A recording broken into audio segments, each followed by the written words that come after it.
Hi mga sis! So sa video na nga ito mga sis ay naging cooking mama ang ate nyo. Nagutom nga mga bulati ng ate nyo at sakto nga ay merienda time kaya naman gumawa ako ng merienda. Ay rugo, baka magwala yung mga bulati ko sa chat pag hindi ako nagmerienda.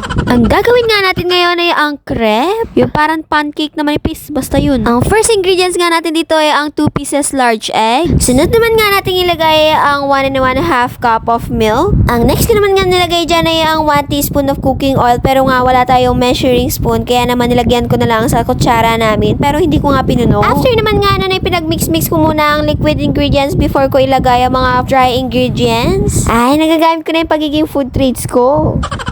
Malingwing nga ang ginawa ko dito sa pag-measure ng flour pero kaya rin na yan. Ay, sana di mapunod ang teacher ko.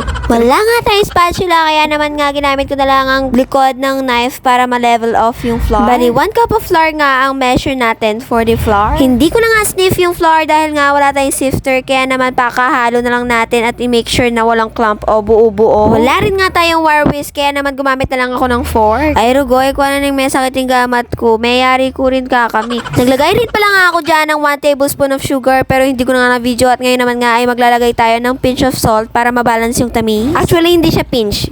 Binuhos ko.